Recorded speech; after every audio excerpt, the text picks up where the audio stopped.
Perhaps it has something to do with how close to nature I am right now. I am in Hampi in India's Karnataka. Or perhaps this film just stirred that many thoughts in me about truth and religion. But I am about to go long on the new Knives Out movie.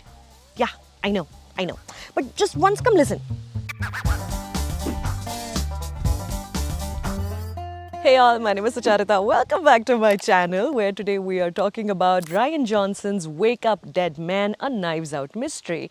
Now in movie theaters, and if it's not in a theater near you, then soon on Netflix.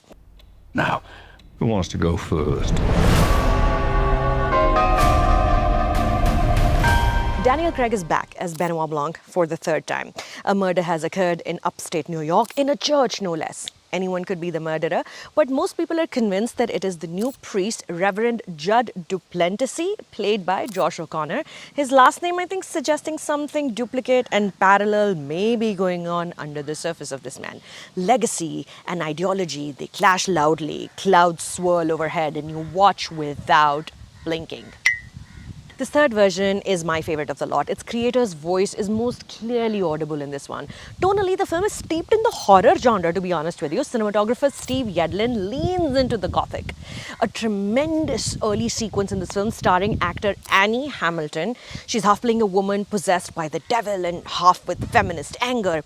The sequence sets the stage. It's choreographed to perfection. It's just so beautiful. You're going to be talking about it for a while after you watch this film.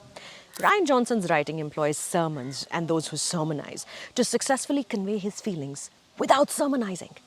The masterful cheekiness is very impactful. If you meet the director, as I did recently for an interview that I will link to in the description of this video, it explains the lightheartedness, the light-handedness running through the DNA of this film, which is dealing with the seriousness of religious figures weaponizing their power. The filmmaker's joyful presence, he speaks about his films and life with an incredible lightness. Now, it bleeds into his characters in the film. They're all serious people, everyone you see on screen, as is he as a filmmaker handling millions of dollars. But they also inhabit a real world where not every living moment that may or may not be on camera is spent thinking about murder.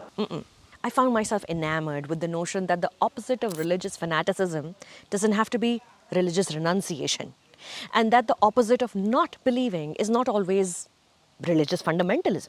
Now, I am not a religious person, having identified as an atheist since the age of 15 or 16 perhaps, but I see loving and kind people around me who have found solace and peace in the idea of a God, finding strength in the idea of divinity, which a true follower of any religion will more often than not interpret and replicate as kindness towards fellow humans. It is to those people Rian Johnson speaks to with this film. And yet, the central character, Reverend Jud, is not a centrist either. He's a young man who prays to a mythical being, but also has ideals, liberal moral clarity about right and wrong.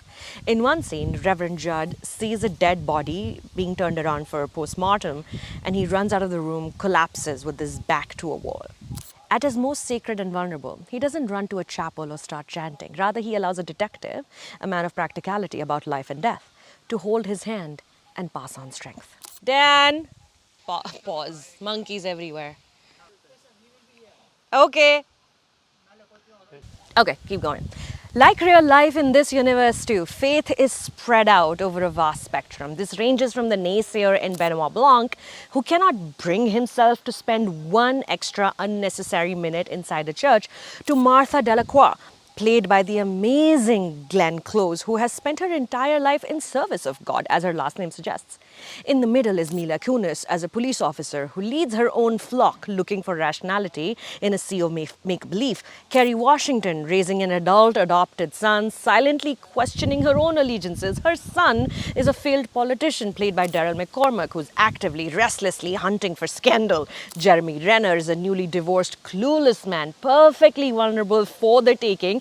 Andrew Scott as an author hunting for his next sensational story/payout. Kaylee Spaney as a woman bound to a wheelchair for the most part of her days, genuinely looking for a miracle.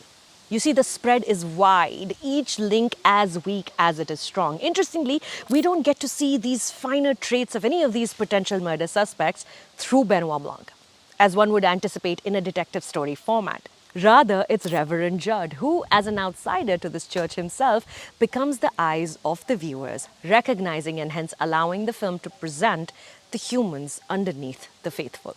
So tell me, what the hell happened? The characters as introductions to Judd play out like subjects speaking to a filmmaker in a Netflix true crime style documentary.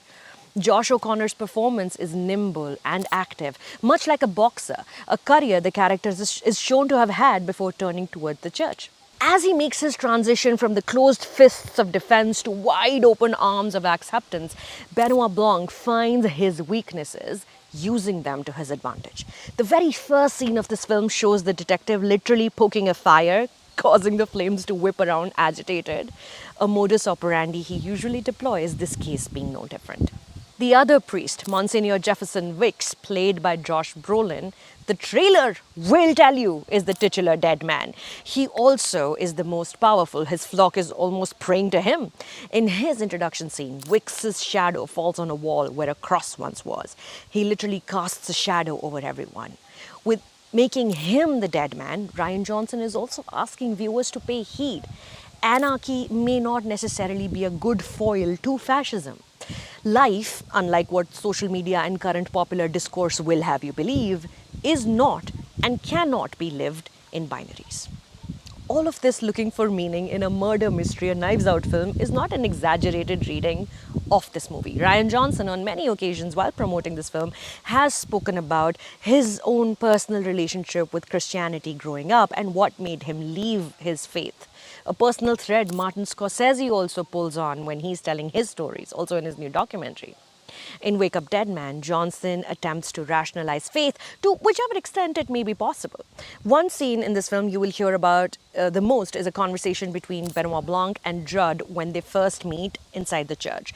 As Benoit talks about faith versus rationalism, clever cinematography and lighting trickery plays with shadow and light very effectively, moving this scene back and forth between warm and cool, fire and ice. Both feelings are always present, often within the same people. The same priest who listens to your confessions at church most certainly also has secrets of his own. Wake Up Dead Man plays out better as a commentary on what moves and changes humanity rather than a whodunit, to be honest with you. Of course, all the elements of a fantastic thriller are here in this film. We've got incredible actors, dark stormy nights, inexplicable miracles, fun, rapid zoom shots, jump scares, many suspects and red herrings. But by keeping the action largely inside and around a place of worship, the film also demands introspection. But there are references to Star Wars, Lord of the Rings, Scooby-Doo, to remind you to also enjoy yourselves lest things get too heavy. If not playing at a movie theater near you, catch this film on Netflix. My name is Sucharita. Please subscribe to the channel before you leave, and thank you for stopping by.